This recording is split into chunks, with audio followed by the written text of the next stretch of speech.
I guess now we're diving into waters that I don't typically wade in on my streaming channel. But the whole Sydney Sweeney situation has sort of blown up. Now, you've got some, I would argue, rather obtuse cultural and political observers saying that the whole Sydney Sweeney has great genes thing was proof that, she's like a eugenicist or something, and it's like copying like pro-Aryan talking points.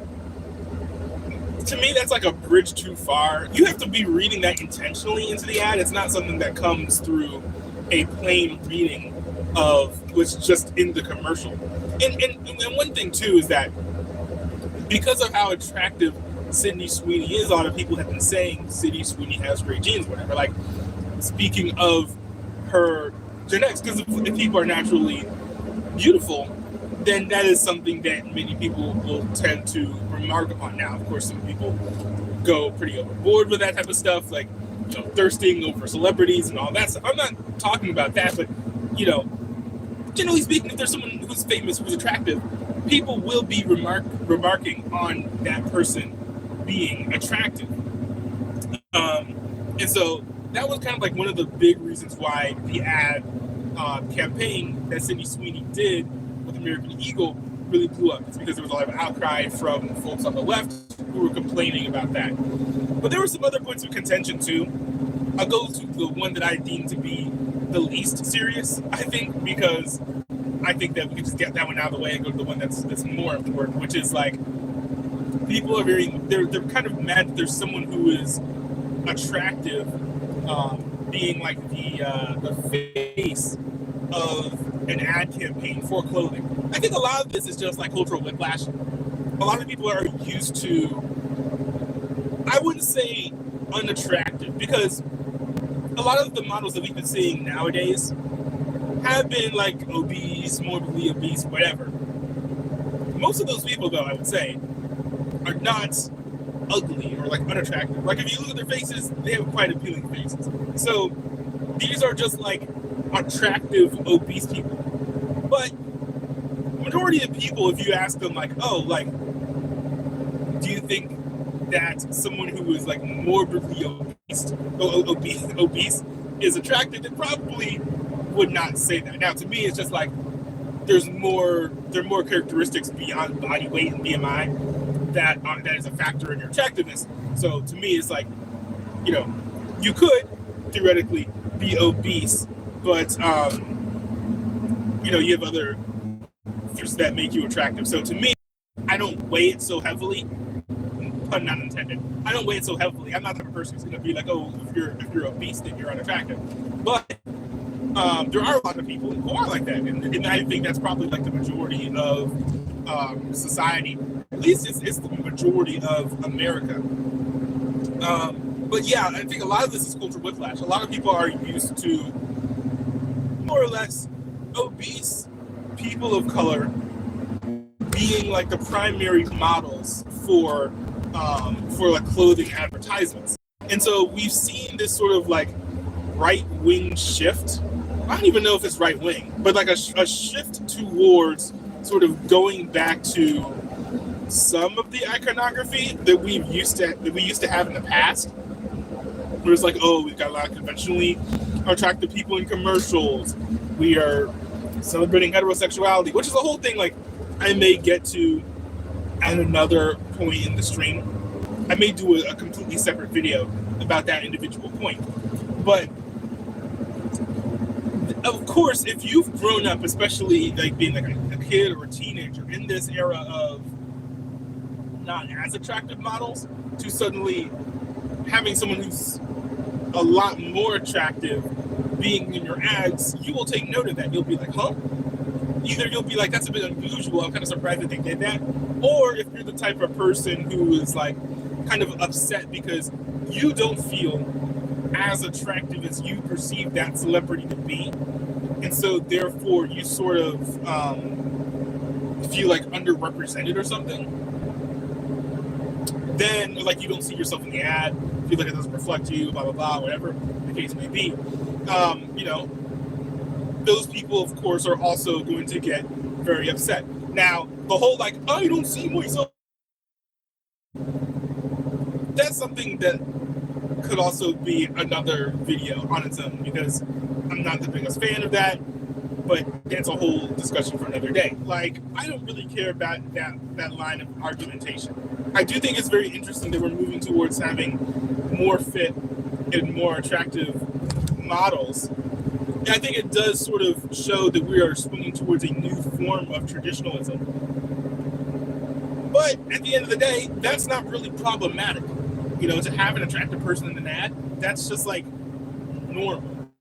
It's a very standard thing that a lot of clothing companies have done, is you put very attractive people in your advertisements to trick the audience into thinking if you buy what they're selling, you will be as attractive as the person in the ad. Very, very classic trick. There's absolutely nothing new about that. But there are a couple of other factors as well at play with this ad that I think are kind of worth discussing. I think, the first of those points being the whole connection to Brooke Shields. Now, if you're not familiar with Brooke Shields, I actually didn't know about this until recently because I'm not old, but Brooke Shields still is. I think she's still an actress because I've seen her in like 911 and stuff. But Brooke Shields is an actress who, very young in her career, she was extremely sexualized. I think part of me wonders if it was sort of like an experiment, because I don't think that a lot of actresses her age were being sexualized in the way that she was. Like, we're talking like, I think 14, 15, 16-year-olds, she was being sexualized. And sort of as part of that, I think her agent was a big part of that, if I remember correctly. But in part of her being sexualized, she was in this ad campaign for, I think, was it Calvin Klein jeans or something? And in these ads, she was sort of like posing somewhat suggestively. She was sort of speaking in like the ASMR tone. She was actually like putting on the jeans with like underwear on and things. And so she has spoken since about the ad, saying like, I feel like I was sort of like misled or coerced into doing these ads to what I was told the nature of the ads would be, whatever. She just in general was not happy with the ads. She's not happy with how they turned out. They make her uncomfortable, especially in retrospect, with her sort of like maturing and then realizing how strange it was and weird it was for her to be sexualized the way that she was. So to me, I feel like anything to do with Brooke Shields' career, if I'm doing marketing, I would view that as somewhat radioactive, especially if we are like making an ad that is intended primarily to sexualize the person who is on screen. Like, the whole ad sexualized Sydney Sweeney. That was kind of the point. And so it's like that type of callback typically, I would presume, would be of something that you would look back upon fondly. Like, for example, let's say that in the next Super Bowl, Pepsi remade their like Kylie Jenner ad or whatever it was that people were painting. But let's just say, for example, that Pepsi remade that ad, and it was sort of like paying homage to the past, like what culture was like back then, in 10 or 15 years ago, or however old that ad is. A call back to them being like simpler times because people were less divided. Usually, if you do a callback to something that you like, to something that you support. Now, I don't know how American Eagle feels about the sexual exploitation, essentially, of Brooke Shields. Maybe they're down with it, but even if I'm presuming that they're not, I could be wrong. But even if they were down with the exploitation of Brooke Shields, them sort of signaling through marketing that they sort of miss those ads at the very least, if not the times or how Brooke Shields was being used and exploited. To me, like, that's something that should never be done. Just point blank, period. Like, they should never have done a callback to that ad campaign. So I think that is the true, especially from a secular perspective,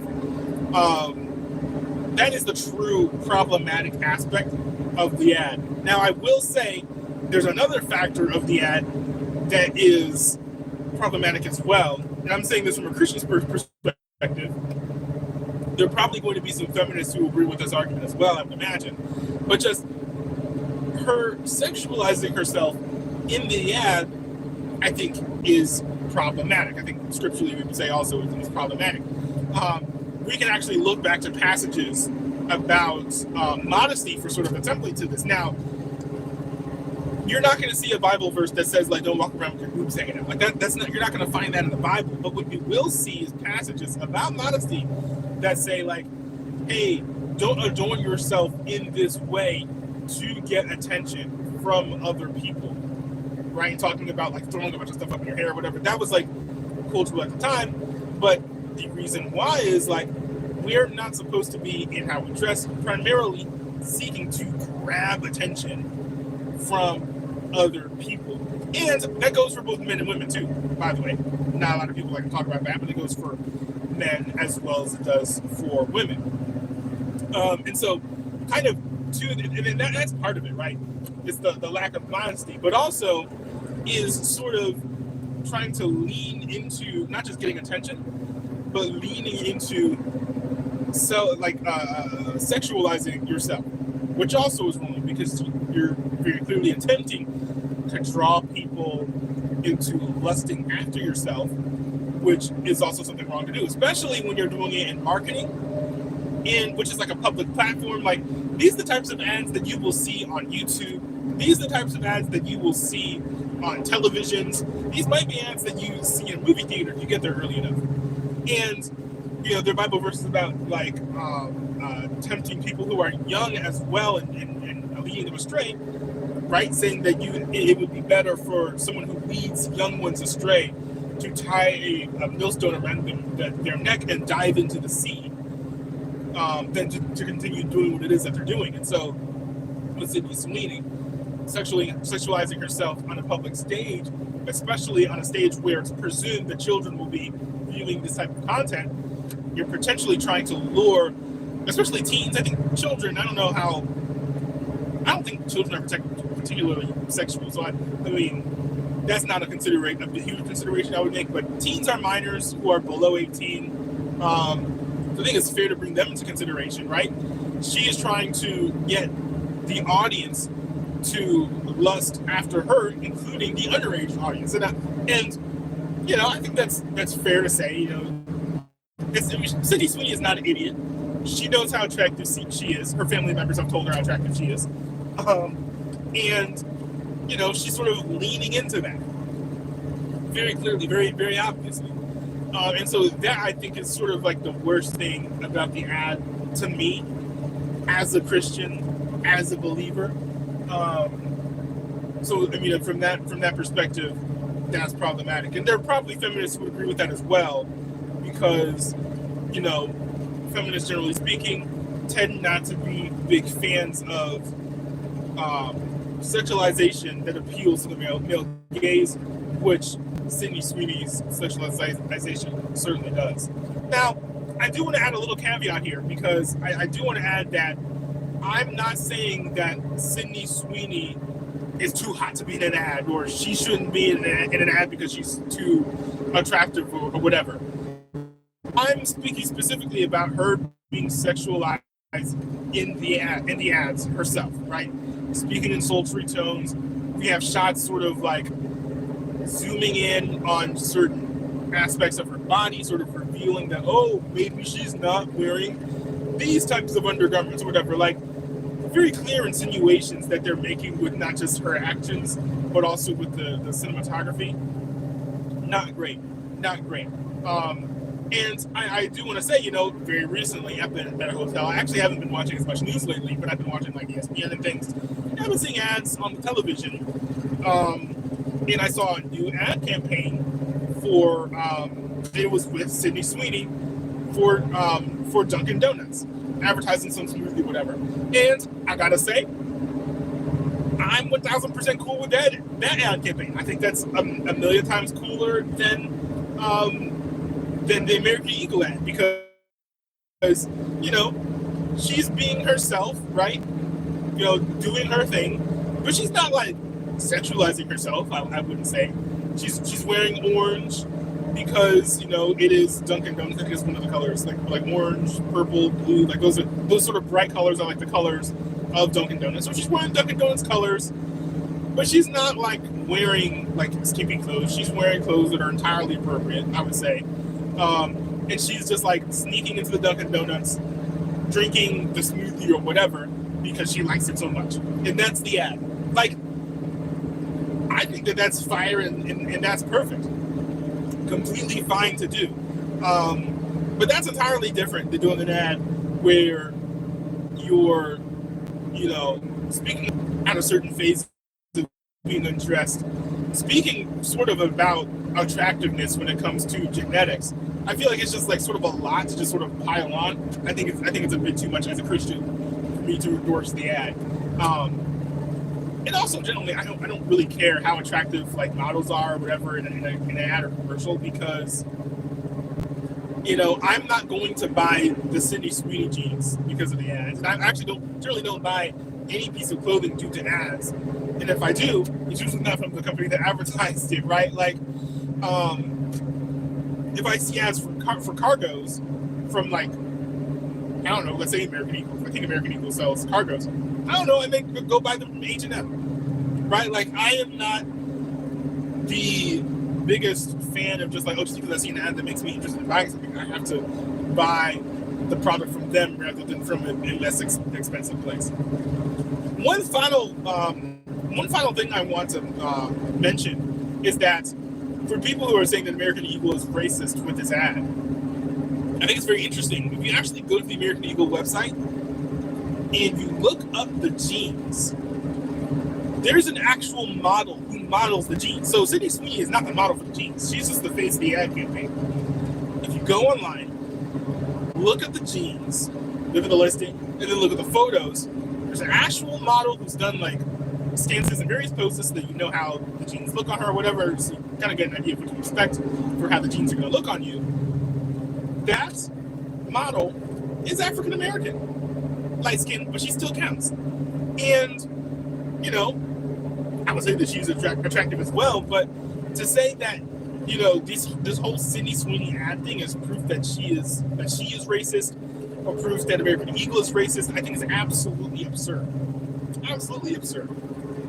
Because if American Eagle was racist, then why would they have an African American woman be the model for the actual jeans when you go on the website? If it was all about whiteness, right? The whole the great jeans thing was all about whiteness or whatever. Why wouldn't they have either Sydney Sweeney or another white model with blonde hair and blue eyes be the model for the jeans on the website? Because at the end of the day, it's a silly joke. It's supposed to be cheeky.